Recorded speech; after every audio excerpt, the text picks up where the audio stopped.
Hi everyone, and welcome back. You know, the Bible tells us that we are called to walk in the light even as He is in the light.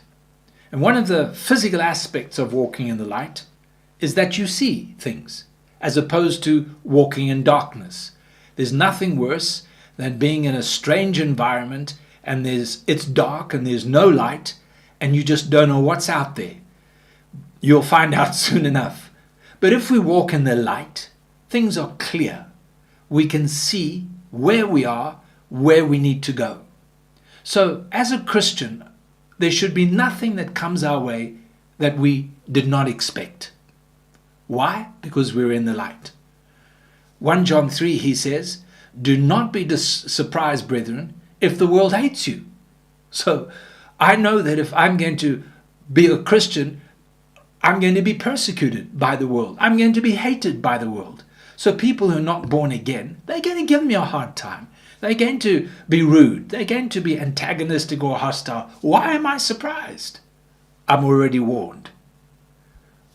1 Peter chapter 4, he says, "Do not be surprised at the fiery trials and ordeals amongst you." When the tests come, why am I surprised? How can we say, I didn't expect this. Why is this happening? If you want to serve the Lord, if you want to enter into what God has for you, there will be fiery trials. There will be tests. There will be hardships. Why? Because God has a purpose for your life. So don't be surprised.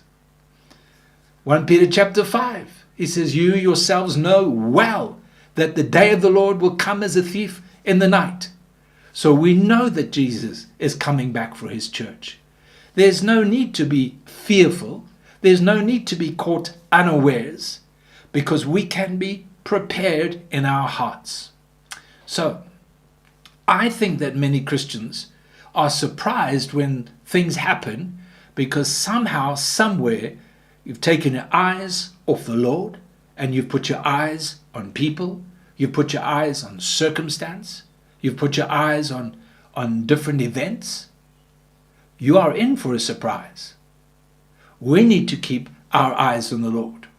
Psalm 112, he says, "Blessed is the man, happy is the man that feareth the Lord and delights greatly in his commandments." And then he says, "He shall not be afraid of evil tidings." His heart is fixed, trusting the Lord. His heart is established. He shall not be afraid. Wow. That's what God wants and desires for each and every one of us. And we're not surprised. We're not overwhelmed when things happen, because there's a heart of faith. Our eyes are on Jesus day in, day out. May the Lord help us. God bless.